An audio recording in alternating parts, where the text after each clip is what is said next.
Okay, Assalamu alaikum, family. This is your girl, Khadija, and this is another episode for the series Controversial Conversations or Talks, where we dive into the issues of the Muslim community and just things that we should be thinking about as mu'mins.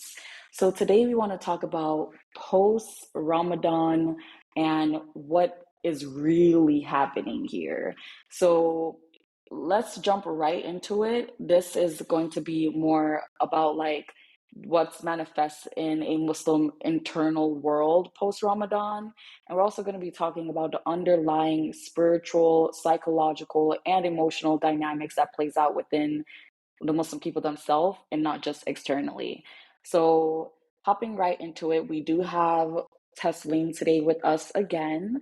From last time, we talked about the missing link between Isa and the Prophet Muhammad, peace be upon both of them. So let's jump into it. What's really happening? The first thing I want to talk about is the transactional relationship that we have with Allah, that it seems like we have with Allah, after Ramadan. What does it really look like to you, Tess? I gave you 30 days of worship, now I earned some time off. Wow. Okay, that's really good. So, it sounds like I think you mentioned like when we were talking personally, it's like a gym membership, right? That's like for 30 days, a spiritual gym membership for 30 days that you use and you don't renew it after those 30 days. So when Ramadan ends, it's like your connection with or relationship with Allah ends because you're just trying to get those blessings in that month and it ends. So let's really look into like how it plays out eternally for the community. I think for me specifically, I would say the top two things would be we treat Allah like a boss, and not as our wali or our friend or like our Rob. And I think it also plays out as like we think of worship as a thing to do, a task on our list, and not a lifetime or like the after effects of that. It's just like we're going through the motions of being Muslims and checking off what's required of us, and we're not doing anything more than that. What about you? What do you think? It also plays into the burnout that we experience as Muslims not on a personal level, but also on a community level as well. And there's an entitlement that Ramadan will always be something that comes back, and we don't have to worry about it. And Allah got it. He will Mm, make it happen for the next year and the next year after that. mm, And this slowly makes us lose the emotional connection that we have to the Quran and to how we look at our prayer times. mm, Once everything is settled, you know, we just kind of go back into the motions of things, reading mm, the Quran like a historical book, mm, and praying Salah like it is a like a routine. mm, mm. So we're basically like moving like mindless robots, you would say. How would you close up like, how it plays out internally when it comes to, just post Ramadan showing that, majority Muslims have a transactional relationship with Allah? I mean, we treat Allah, like you said, like a boss and not a rub, not like a lord. So if we treat the creators of all things like a boss, which is synonym to a transactional relationship, a Mm, boss, that's what your boss is, mm-hmm, then obviously you would treat the creations and your fellow Muslims either to be, the brother or the sister in faith as something transactional. mm, So it's just what you do above, so below. mm. Um, Yeah. it's just simple as that. That's really deep. Thanks for going over that with me. And it's just really sad to see, when we went to the masjid, personally, and I've spoke about this on our Discord, how during Ramadan it's so full, it's so packed, and then after Ramadan it's just so empty. And so this is a proof of that like transactional relationship that we have with Allah. And I know some people on the Discord mention it's because some people take time off during Ramadan. Um, which they don't take off during like normal times, which yeah, that's valid, but that doesn't mean that you can't show up to the masjid at least once a day. Like, come on, bro. Like you can make it happen. If you can make it happen during Ramadan, you can make it happen after Ramadan as well. But I think it also falls back to the masjids to be doing more than what they're doing now. Instead of making it just a place where you pray 5 times a day and then you leave, there should be more that's like into that. But yeah, let's go into like the second topic of like, this conversation of what's really happening within the Muslim Ummah. Addictions to spiritual highs, right? So you mentioned before in the topic that we're talking about that basically you said that, you know, after like after Ramadan, that's basically it. It's a done deal, right? So I feel like Muslims, like you said, feel like, oh, they could wait for the next Ramadan, but the reality is tomorrow isn't destined. There's no like true knowing if we're gonna even make it to the next Ramadan, right? So that's where we tend to forget sometimes. So looking at the addiction to spiritual highs, what does that look like for you, Tess? Ramadan felt amazing, but now nothing hits the same. Mm. Yeah, I hear a lot of people say that on social media all the time. Like, oh man, I want Ramadan to come back because it just doesn't feel the same. Which, yeah, Alhamdulillah, Ramadan is a special month. But like, are you guys addicts? Like how it plays out internally within the Muslim community and within ourselves is that Ramadan becomes spiritually dependent on the vibe of Ramadan, right? The crowd, the lectures, the things that we're upping in that time. And that's about it. Like, there's nothing else. Like, when that vibe disappears, so does their motivation. It's like, oh, Ramadan's done, so I could go back to what I was doing before. I don't need to continue the spiritual momentum. And this is something that I touched based on in my newsletter as well, the importance of continuing that spiritual momentum through the 6 day fast for this month of Shawwal, through the white days fasting, through the Sunnah fasting. There's a lot of ways that you could continue that momentum that you had during Ramadan. What about you, Tess? How does it play out eternally? Being born in the faith, um, being born as a Muslim, Mm, from my 27 years of observation, they have confused emotional energy with faith, mm, not realizing that real iman shows up, real faith shows up when there's no hype. mm, True worship begins when no one is watching. mm, And Muslims fail to understand this key quote that I came up with, that before is Islam, and right now is Islam, and after you will be Islam. So mm, Islam doesn't need you. mm, You know, you're mhm, the one that needs Islam, mm, because when it comes to any traumatic event that happens right now in this world, you cling to your identity as a Muslim. mm, But when it comes to your relationship with building upon with what has been already given to you from your ancestors, mhm, you dissociate yourself from it. What is mhm. this thinking? What is this? Like, Yeah, yeah. Like what's really happening for real. And those are some really good key points that you pointed out. And I think that goes right into like what we're going to be discussing next. But I just want to like, wrap up addicting to spiritual highs. Like it's like we're looking at Ramadan as, oh yeah, like when people are taking coke, it's like, oh yeah, let me get this one line real quick. They snort it in. They snort in the blessings that they get from Ramadan because everything's multiplied. So they're like, oh yeah, I need to rack up on everything right now, right here. And then after that, it's like, oh, I'm good. I've already hit my blessings for the year. Nah, fam. Like Teslam says, true worship begins when no one is watching, and Allah is always watching. So let's go over to like the next topic, which is a lack of internalized identity, and I think this is such a big one. So start us off, Tess. What does that look like? in Ramadan, I am a better version of myself. Mm.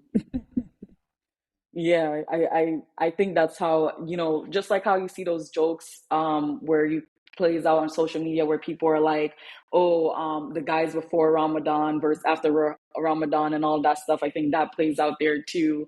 So how it plays out internally, I would say, is that Ramadan becomes a temporary costume.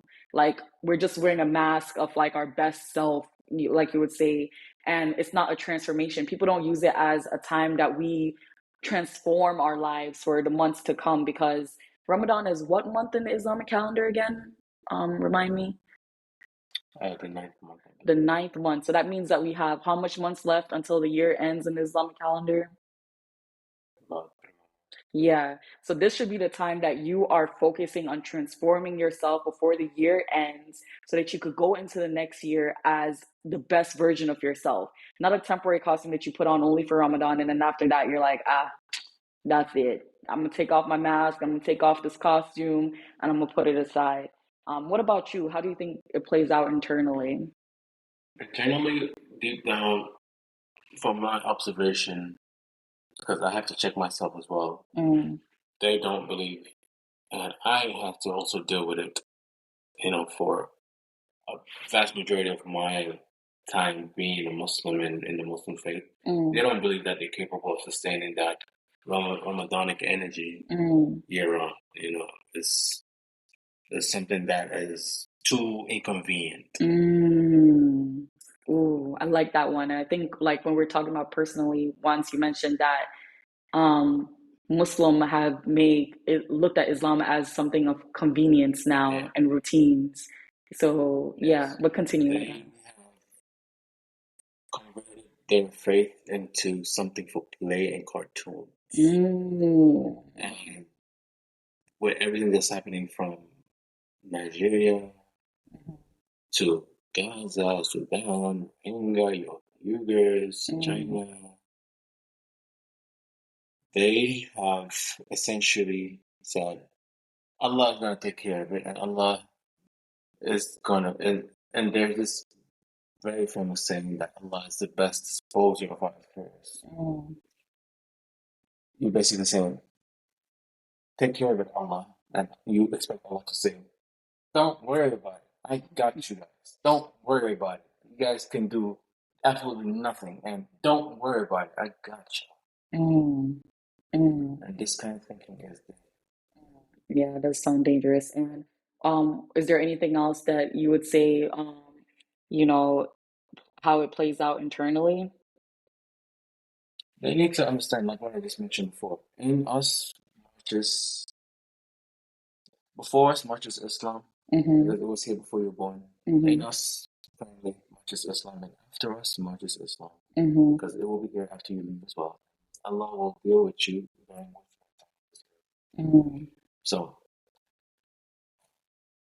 they need to sustain that Ramadanic energy year Mm-hmm. round because imagine how that looks like from the outsider perspective. Mm-hmm.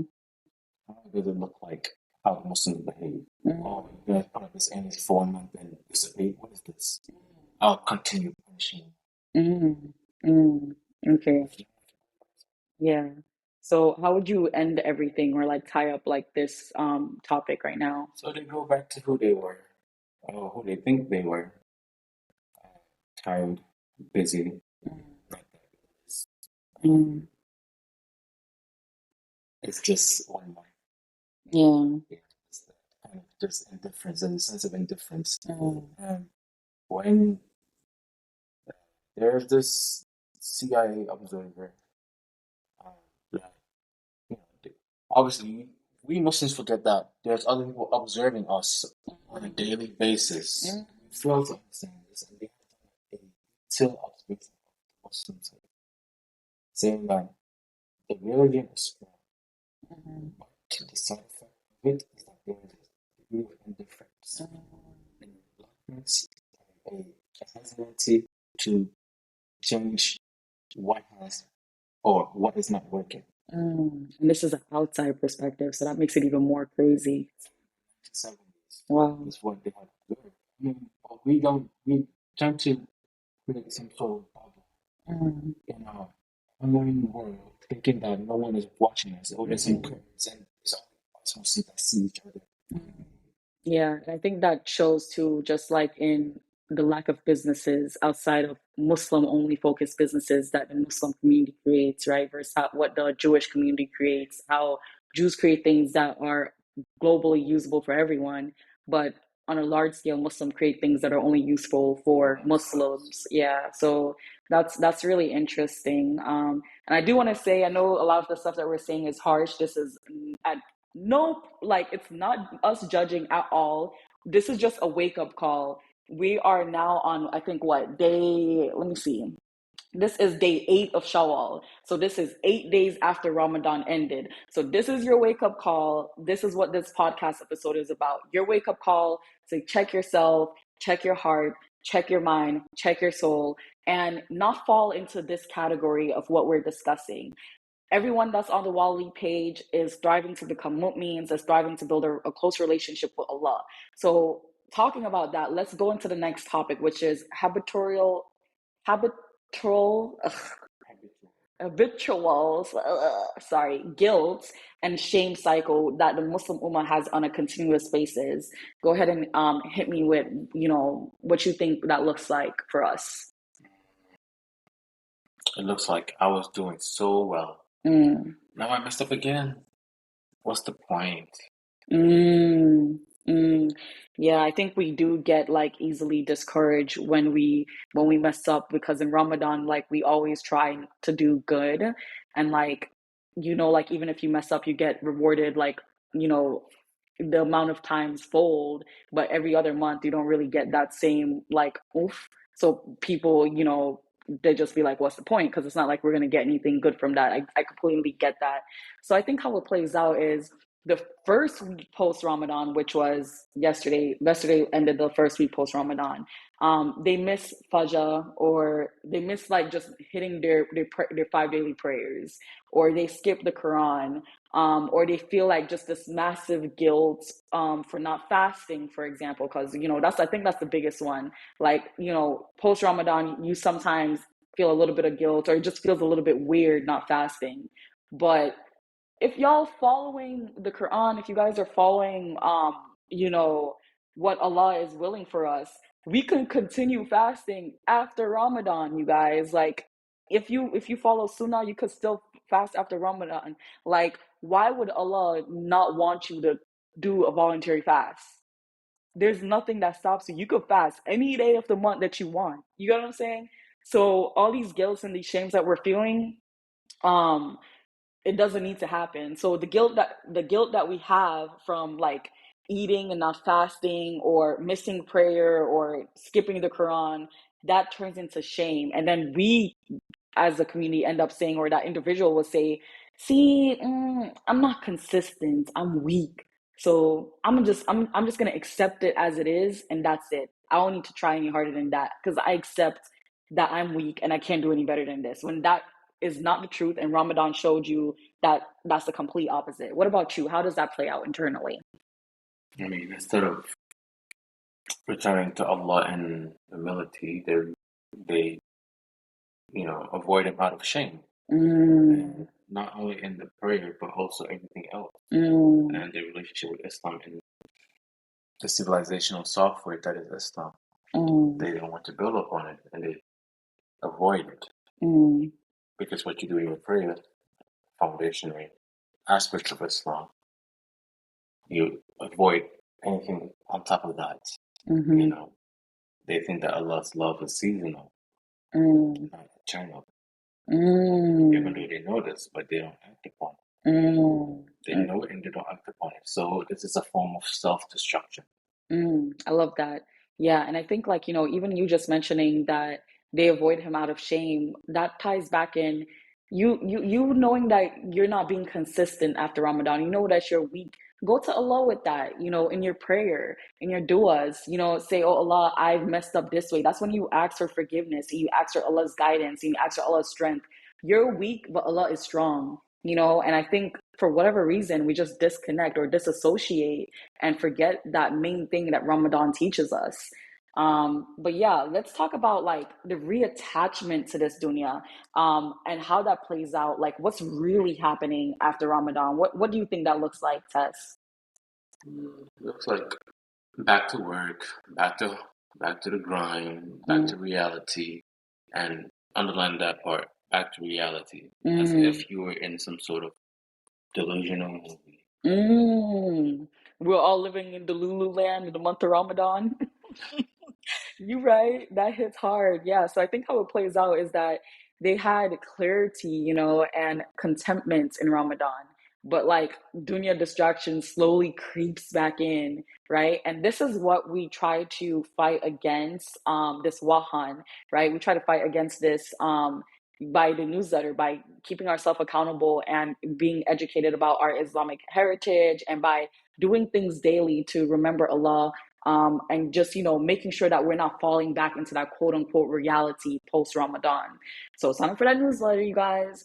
Also, I think another way that it plays out is that you see now that a lot of Muslims, they have anxiety, they have greed, they have comparison, especially with technology. Not even just Muslims, just anyone, but we're talking about Muslims right now, and they have FOMO, reattachment to the heart, right?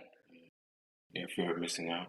Mm-hmm. Yeah, and also they develop a sense of they start measuring time by salah, by prayer, and they go back to measuring it by meetings, money, media.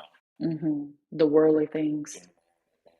Mm, mm, Yeah, the soul starts craving for other things mm. that do not in the long run matter.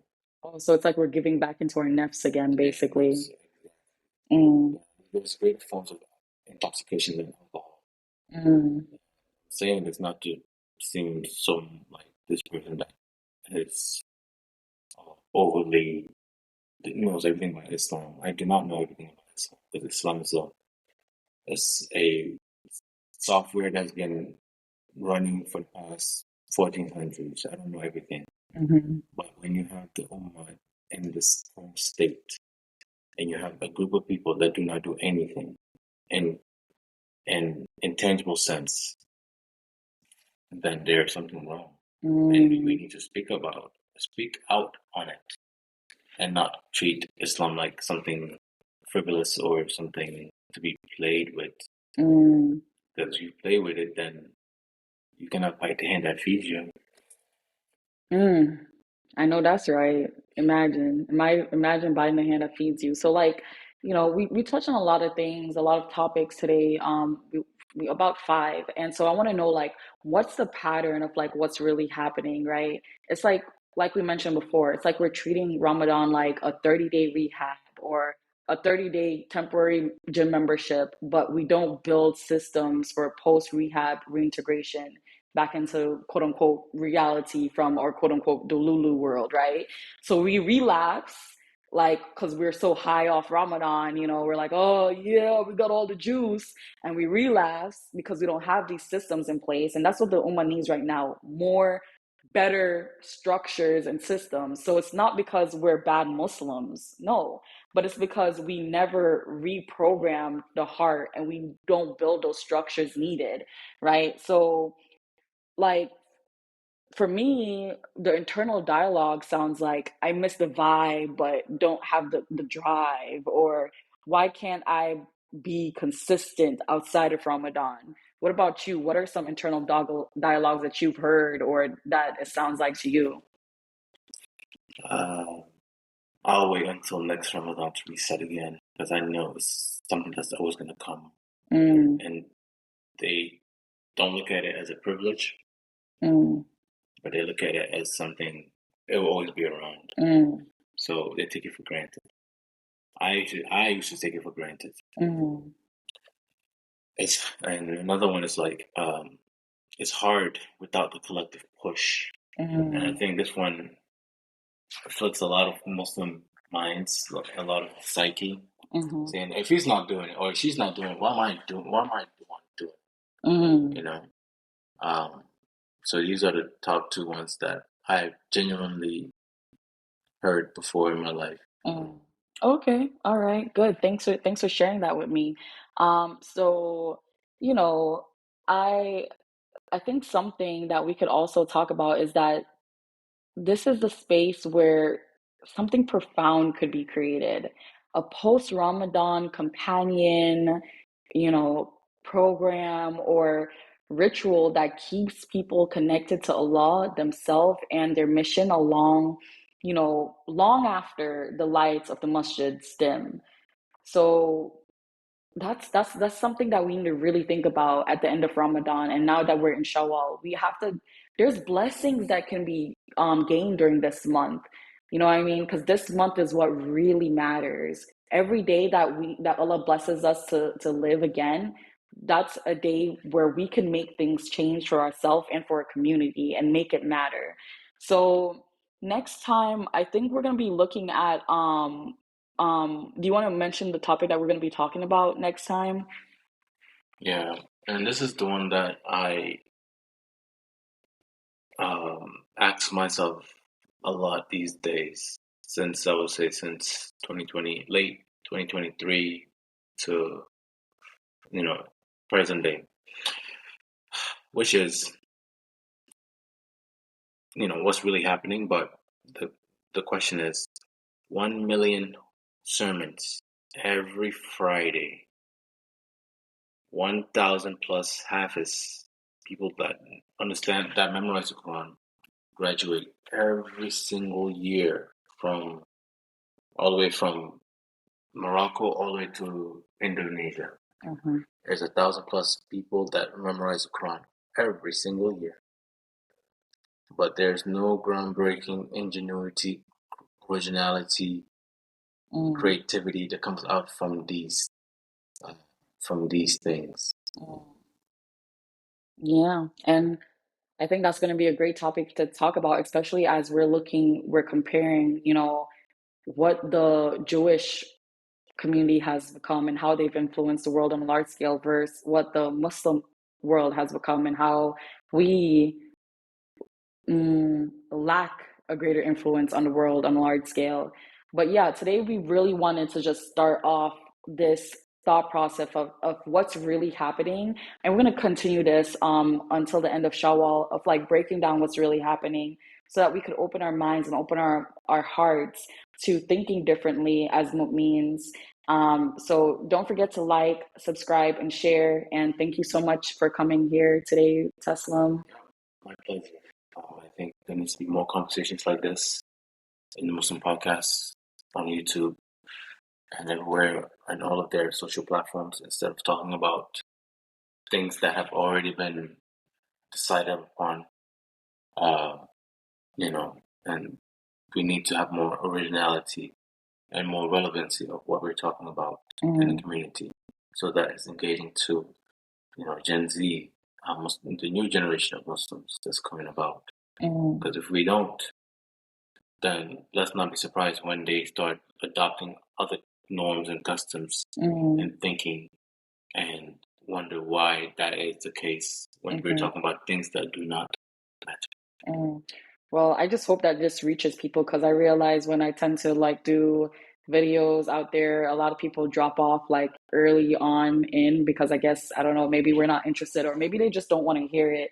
So, inshallah, hopefully there'll be a few people that made it all the way to the end. And if you guys are listening and you are all the way to the end, Alhamdulillah, Allahumma barik. Thank you for listening this all the way through.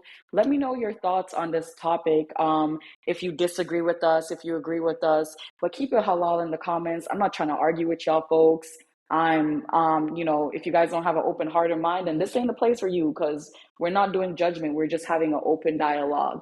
So, and just a friendly reminder for you to get back on the grind of being Muslim because, or not being Muslim, but becoming a mu'min. But yeah, thank you so much and assalamu alaikum. Like, subscribe, share to anyone else that you think that have been starting this month of Shawwal not how they should after Ramadan, who needs to hear these words and needs to hear these reminders to get back on the grind again of that Ramadan high that we have and continue that throughout the year to come. All right, so assalamu alaikum. Thank you. Bye.